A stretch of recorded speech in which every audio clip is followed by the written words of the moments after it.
We've got the insider perspective on the Kevin Durant to the Celtics rumors, plus real or fake. The Detroit Pistons teal jerseys are awesome.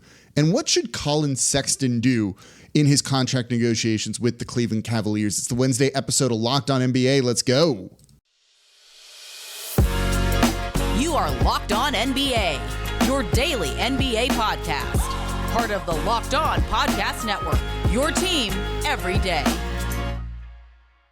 Welcome to the Wednesday edition of Locked On NBA, the daily podcast covering everything you want to know about the association. And on Wednesdays, I'm your usual co-host, Jake Madison, at NOLA Jake on Twitter, and the host of the Locked On Pelicans podcast. And I'm John Karalis, at John_Karalis on Twitter, and I host the Locked On Celtics podcast. Do they not let you get locked in at the arena covering the finals and you've just never left? Yeah. I fell asleep under the scorer's table over here. It was really late. And I just kind of like nodded off. And because they ended, it ended so poorly for the Celtics, no one's come back.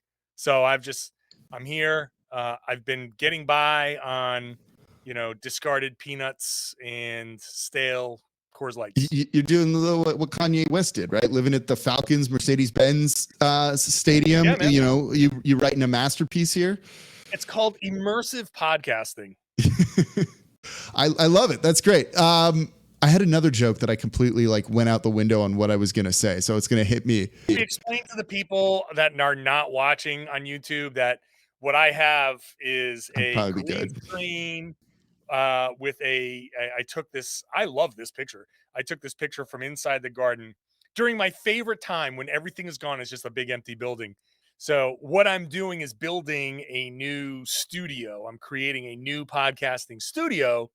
So in the meantime, I am green screening my way so I can put anything I want back there. It's I liked when you were recording during the finals and you would do the hits from the arena and it looked good.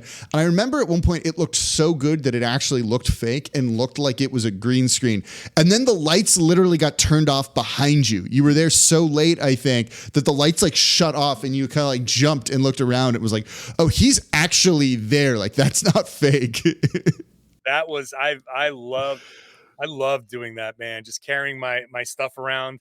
It looks like it's very jerry rigged, but yeah, I can see because now if someone was at the corner, in one of the corners of the Garden with a light on them, it would kind of look like this. And the green screen effect is actually it's working pretty well. So yeah, I can see why that would look. Yeah.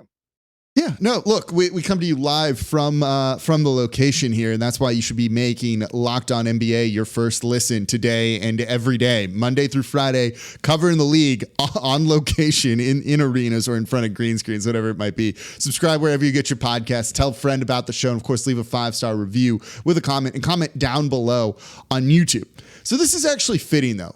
You being, the Boston guy, it's a Wednesday here. We got some news the other day about Kevin Durant to the Celtics. They talked about it, all over the place the past couple of days, but you've got the insider perspective on this, right? And to me, this leak very clearly came from the Nets side of things, or maybe even Kevin Durant's side of things. This doesn't seem like it was a leak that Boston did. So I was really curious to get your perspective on this as a guy that's got the connections to the team, talks to the team, is around the team. Would you just when you saw that tweet come from Woj and then Shams a little bit, kind of what was your initial reaction to everything?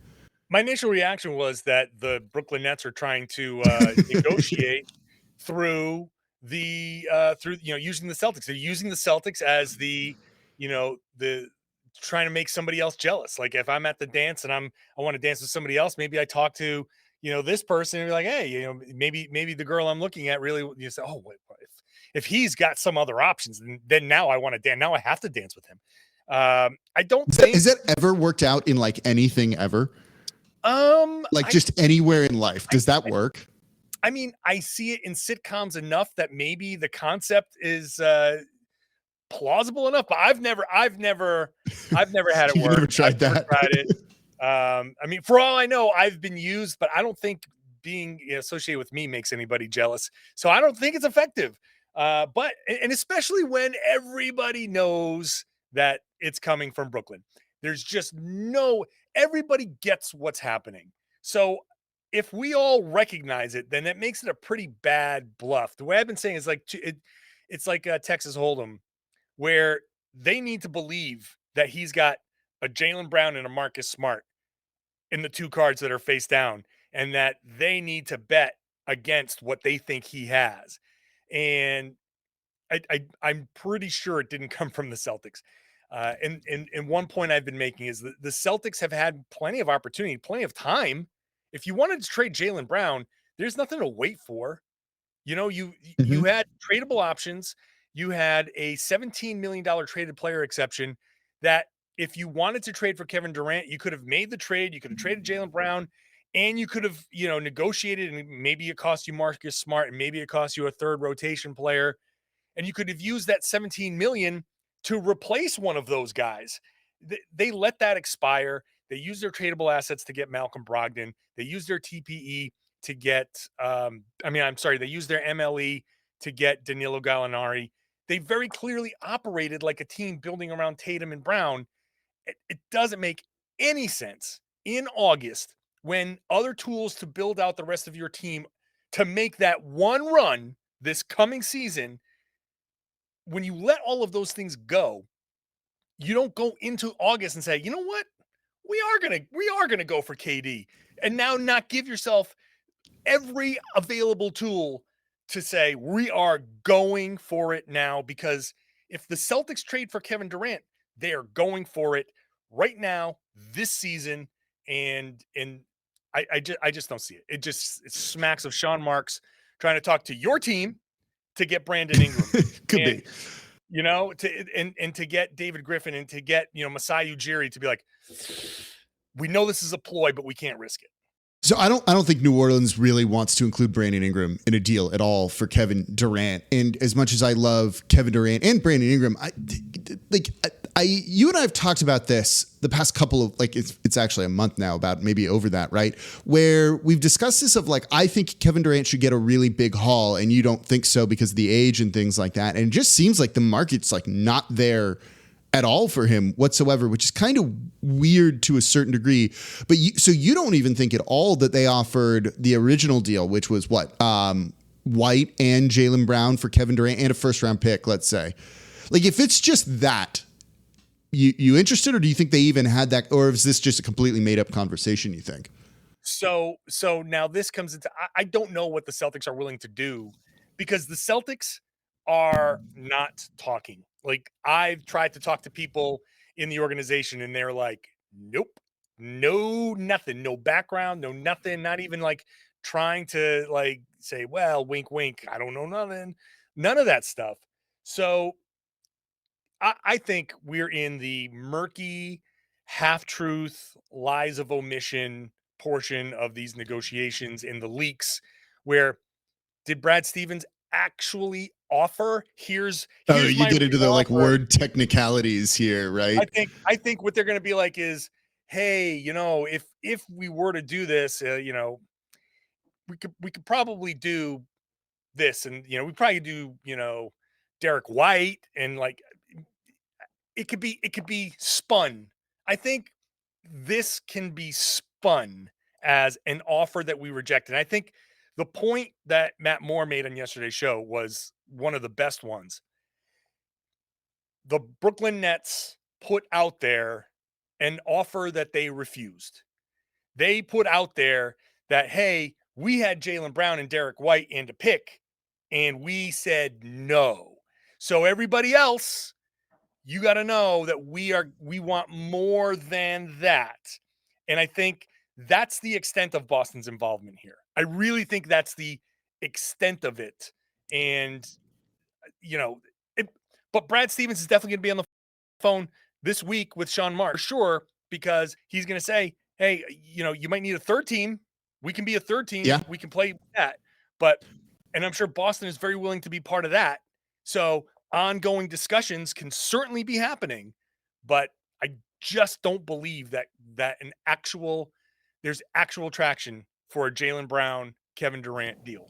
No, that's interesting, because it makes sense to a certain degree if you're not just gutting that whole team, I think. And as you said, right, they are really going for it if that's the case.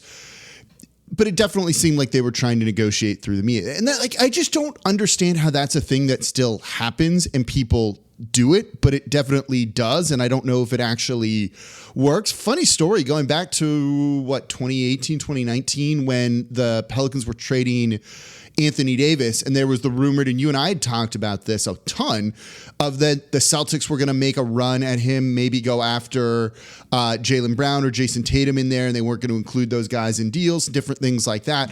What was funny was I got a call from a Celtics guy that was fairly high up in the organization and was like, of course we would include Jason Tatum and Jaylen Brown in a deal for Anthony Davis. Are you kidding me? Basically being like, put that on the show.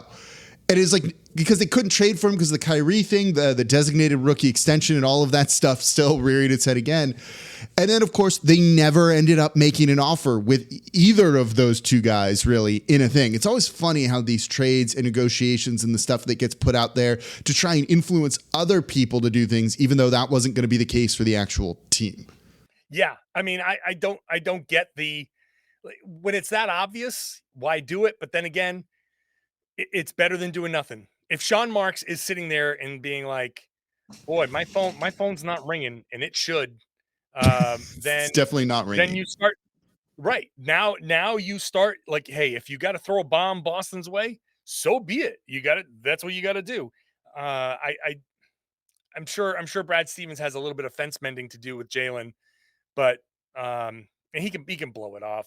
But Sean Marks very obviously is like, this tells me that Sean Marks, as much as he might say, and the Brooklyn Nets might say, we're willing to go into the season with this, and they can, but they don't want to. I think this just shows we'd rather throw this very obvious ploy out there than say, well, we're just going to sit back and play coy and be done, be quiet and let this linger. I think they want this done as soon as possible. Yeah, that's I agree with that. I think that makes sense. They're feeling a little desperate and don't want to kind of deal with this whole situation anymore. So there you go. The Celtics insider perspective on the rumors around Kevin Durant and the Boston Celtics. So coming up, we're gonna put on our fashion hats and take a look at the Detroit Pistons teal jerseys here. I threw it on the color in the background here. But before we get to that, today's episode of Locked On NBA is brought to you by BetOnline.net. BetOnline.net, the fastest and easiest way to check in on all of your betting needs. You can find your favorite sports and events at the #1 online source for odds, lines, and games. So find reviews and news of every single league, including Major League Baseball. NFL is right around the corner. The NBA is going to be there soon enough. NHL, combat sports, esports, and even golf. So BetOnline continues to be the top online resource for all your sports wagering information, from live in-game betting, scores, podcasts. They got you covered pretty much on everything. So head to BetOnline today. You can also use your mobile device to learn more about the action happening today over at betonline.net. BetOnline, where the game starts. And thank you for making Locked On NBA your first listen today and every day. We're here Monday through Friday breaking down everything you want to know about the association. Subscribe, follow us on YouTube as well, and of course, leave a 5-star review with a comment wherever you get your podcasts. You can do it on Spotify now, and comment down below on YouTube. And I got a question for all of our listeners and viewers here. Do you like the Detroit Pistons teal jerseys? John, let's do some fashion reviews and maybe show off how old one of us is here.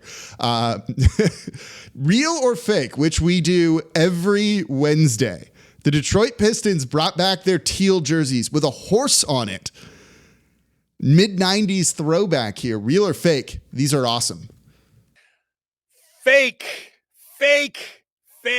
They suck. They're horrible. They are ugly. Why do people not see how ugly all of these 90s uniforms were?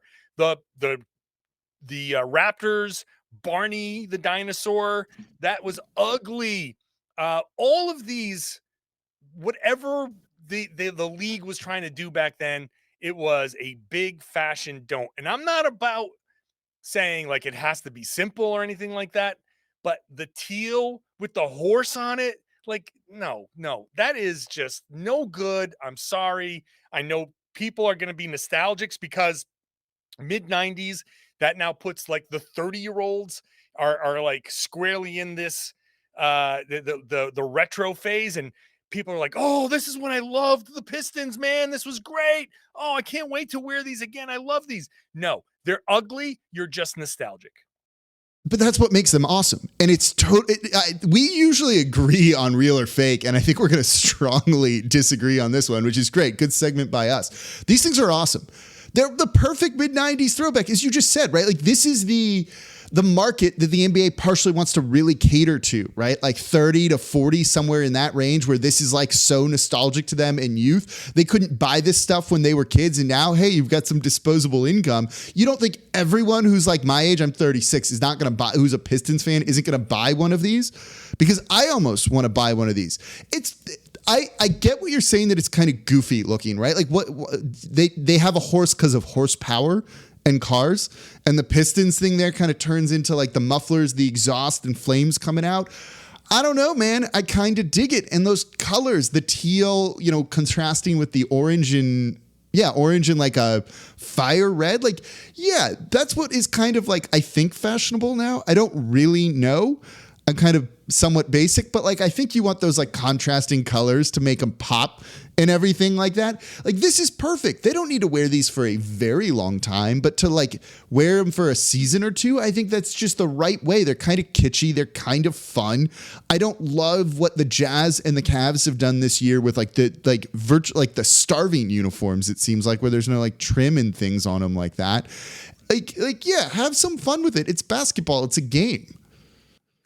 Oh, totally. I mean, like, I'm all for having fun with your jerseys. I think those just look, it's just, you missed. Yeah. Like it's funny. I'm not like walking down the runway, but I'm also, I'm not like, I don't need to be helped getting dressed either. But, like, I admit I come from a different era. Hey, what are you talking about? I see your face when I said that. No, I'm just thinking of the Anthony Davis thing of like needing help to get dressed. That's why he wore the "That's All Folks" shirt. He's like, "I was laid out on a bed for me, so I wore it." And it was like, do you not have control over this? No, I get it. And it is this very much beauty is in the eye of the beholder. And everybody, all you 90s kids, I think that's fine. I get it. I am an 80s guy. I grew up, I cut my teeth on, when I was 10 years old is when Larry Bird was starting to win championships. So my era of the NBA was a certain thing. And then all of a sudden, and this might be why I hate these jerseys so much. Everything was great. I loved the 80s basketball. I mean, obviously, just like people who loved the 90s, you have this affinity for it. And then all of a sudden in the 90s, the basketball started to get bad. And at the same time the basketball started to get bad, they changed all of these uniforms to these crazy things. And I was like, well, I now associate these with the, Pat Riley, Jeff Van Gundy, Heat Knicks that were going to be like the 80 to 75 finals. Like I always said, if I die and go to hell, there's going to be a constant loop of Marv Albert saying, the final for Madison Square Garden, 82 to 80 New York Knicks. I'm like, make it stop. And these teams are wearing these god-awful, weird colors with big, weird logos. And I was like, I just associated the whole thing with being bad. That's fair. It's so 90s and I love it. That era's got a name. It's called the Rad Era, which is kind of a strange name for it. But it was like, I'm a big comic book guy too. And that's when they made like all of the comic book characters like way too beefy to the point where like the proportions were like just not realistic. And then Rob Liefeld, who created Deadpool, literally just put like pouches everywhere to make them look like edgy and carry all their stuff in. And it's just like so emblematic of that era. That I absolutely love it. So I love these. So when I did some research for this segment, which is like not a segment you need to do research for, but I did it because I'm a consummate professional here. Yeah, right. So I pulled like the history of the Detroit Pistons logos. I would also love to see this brought back because, and you almost need to be on YouTube to see this, but it's one of their original logos from when they were in Fort Wayne and called the Zollner Pistons for a piston company. And they just happened to move to Detroit and had the most perfect name for it. This dude right here, it's like the Michelin Man, right? The Stay Puft Man, but just made out of pistons, except he's got human hands on this thing. Human hands. It looks like a bunch of paint cans, but they're pistons, that's what it looks like. Right? Yeah. So he's a very angry robot with human hands, and the elbows connect. So like the hands come out of that like wrist forearm piston. See the one on the left side. He's got human feet. Those could be just. He's got shoes, so there's probably toes or something in there. It's just. I would love for them to bring this back. Would we agree that this would be fun for a game?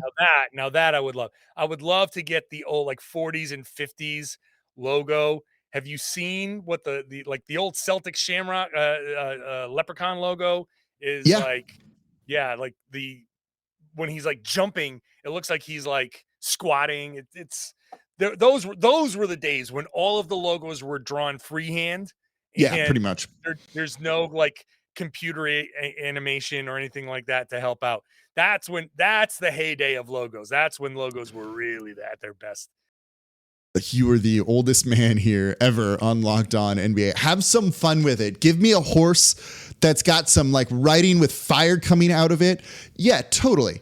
If it's the Detroit Pistons, make the leg up to the body, like the part of the piston, and that like at the top you have that paint can looking thing, and just make it a piston. Like, why not do that? If you want to have fun with it, go ahead and have fun with it. But like those 90s uniforms are just not good. Explore the studio space. I'm all for it. And hey, this is coming from Celtics guy, and the Celtics uniform designers are so handcuffed because they're so afraid of breaking tradition that there's only like 2 or 3 schemes. Like, I've been pushing for, let's get something going with Boston. Let's do something fun. You use those city jerseys to have some fun with it. I've been doing some digging on like how teams pick the uniforms and how their alternates get made. And I've gotten some like concepts sent to me from people for like various teams that like never see the light of day. And it's kind of interesting that like this is what they end up going with. And they consider this almost like safe compared to some of the crazy things that they can do. And then it's like, it's usually Nike who ends up picking them, and it's not the team. And Nike just wants to be kind of like safe with this all. And the team like basically sends them like dream boards, like vision boards of like, we could see a concept like this, and then Nike creates it, and then Nike's like, no, we're not going to do this thing that we just completely made for you because that's totally crazy. But there's one day someone will release a book that has all of the unused ideas, and it's going to be one of the more like interesting kind of fun things. I bet you there are tons of awesome designs in there that people will be like, oh my God, they should do that. Look, we're doing this. The Red Sox are playing right now they're playing in blue and yellow Boston Marathon themed uniforms. Like, and this is the Boston Red Sox, which are red and white and blue. Like, the Celtics should absolutely try that. Have fun with it. So I'm all for having fun. I just don't think these Pistons throwbacks are where it's at. Fair enough. You think fake? I think real. Maybe the listeners, the viewers here are going to settle the tie here. Let us know in the comments down below or on Twitter at John_Karalis. Tell him he's wrong. And you can tell me I'm right at Nola Jake. So coming up next here in today's episode of Locked On NBA, Colin Sexton's got to do something, and he might have to make a pretty hard decision. So we'll get back to actual basketball talk that I can tell John is really excited about as he hits his mic right there. Coming up here next in today's episode of Locked On NBA. And thank you for making Locked On NBA your first listen today and every day. We're here Monday through Friday for y'all. Different hosts breaking down the league, the biggest stories. Even when there's nothing going on, we find a way to do it because there's always something to talk about when it comes to the NBA. I thought this one was pretty interesting, and that's why I wanted to bring it up. Colin Sexton. He's probably, and I think you'd agree with this, right? Like the biggest unnamed, like kind of name out there that's unsigned, like by far, right? 2 years ago, I thought he was almost like a lock to be near an all NBA guy. I thought he was like a top 20 player for a little bit with some of the scoring that he did. Then the injury happened last year, and it just going into restricted free agency, that's a rough spot to be in. So there's been a report out there I saw that the Cleveland Cavaliers offered him a 3-year deal for a total of $40 million. It isn't wonderful if you're him, given where he was, but it also now makes you wonder if he just needs to play on the qualifying offer and kind of have like a prove it season.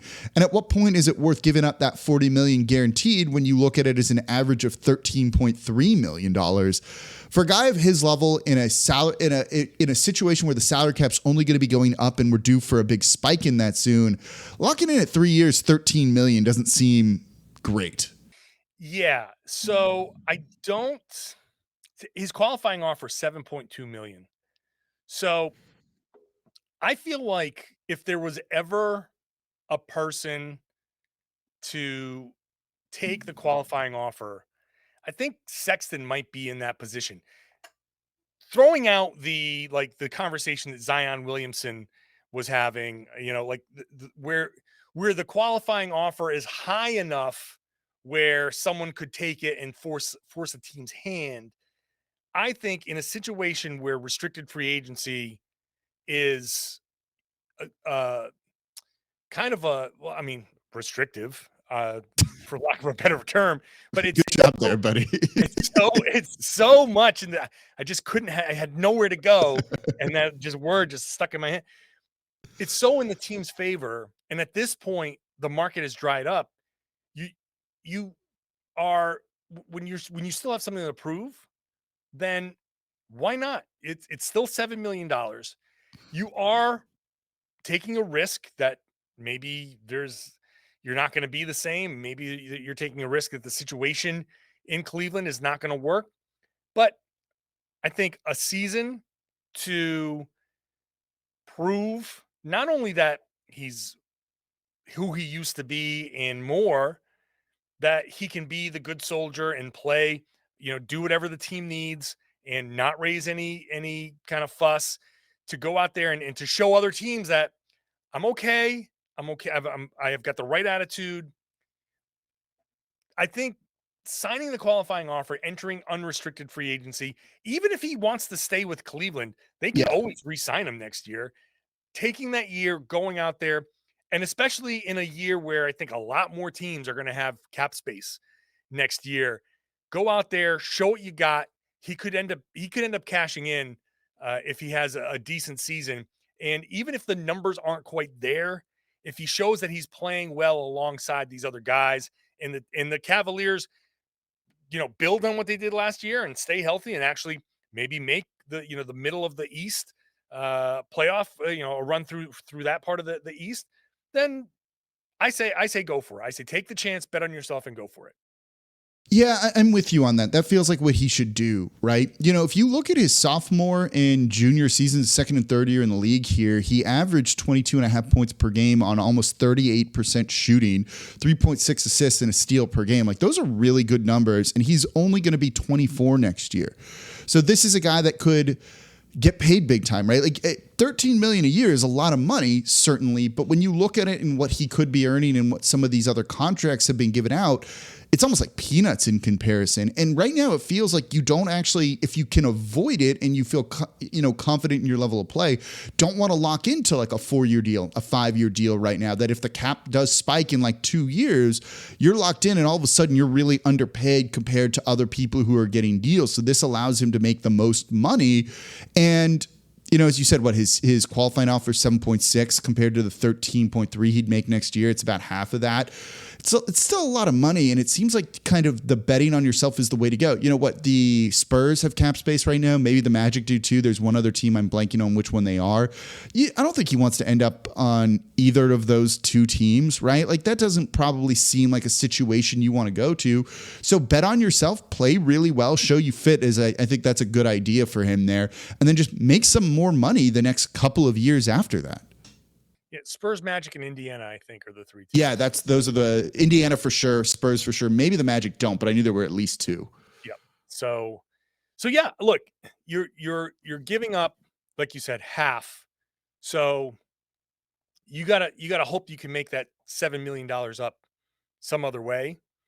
But if you play well, you have incentive, right? You have incentive to do that. So I think Sexton is go ahead. Yeah, like the 40 that they're offering him, if it's 3 years, 40 million, like that's what he was almost going to be paid per season on a max deal if he had stayed healthy. Like when you look at it like that, right? 3 years is giving you what 1 year could have been. Like, God, that just, the math doesn't seem like it's working out in the way that he would go for it. Yeah. So I think, look, what's the worst case scenario here? Well, the worst case scenario is that you get hurt again and you're kind of done. If you play kind of like how you've been playing, there's a market for you out there. It's just not what it used to be. It's that 3 years, 40, you're looking at 13 million dollars a year. And maybe Sexton isn't that same guy that we thought he might be. Or you go out, you prove yourself, maybe you make 20 million a year and you get 3 years, 60 million. And if you do that, you've made up your 7 million that you lost plus some. So like I said, I have nothing against the guy betting on himself. And I like Sexton. He obviously has flaws, but I remember at the end of the season, a couple of seasons ago, when he got ejected, fouled out or ejected, I forget where it was. It was the last game of the season, and he just sat there in the tunnel. He couldn't go all the way back. He sat in the tunnel and just kind of watched the game from afar. And he just had this look in his eyes like he just couldn't believe that this was going to be the end of his season. Something about that moment, I was like, man, that dude is a competitor. And he doesn't have a lot to learn. He does have a lot to add to his game for sure. He can't just be the scorer. He's got to be able to learn to play defense. He's got to be a better distributor. All of that stuff that people have been saying about him.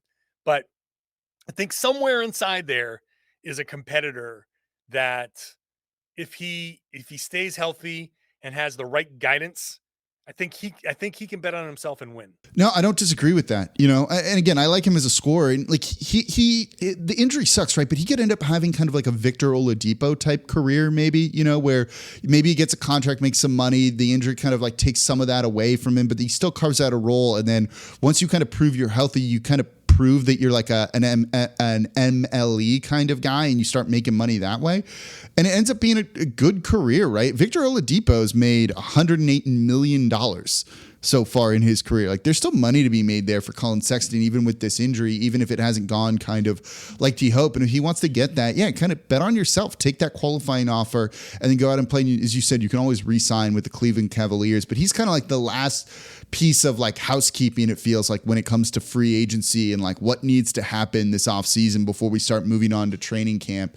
And it just seems like every day it's going to end up being more and more he's going to end up playing on that qualifying offer, because if he liked this deal, he'd have taken it by now. I don't know if Indiana wants to offer it to him. I don't think the Spurs want to offer him money either. So it just kind of seems like this is how it's going to end up. And that's how Locked On NBA is going to end up this Wednesday. So that's going to do it for the Locked On NBA podcast. On Wednesdays, I'm your co-host, Jake Madison, at NOLA Jake on Twitter, and the host of the Locked On Pelicans podcast. And I'm Grandpa John Karalis, at John_Karalis on Twitter. I am the host of the Locked On Celtics podcast. Thank you all for listening. It's been the Locked On NBA podcast, part of the Locked On Podcast Network, your team every day. And we'll see you all next week.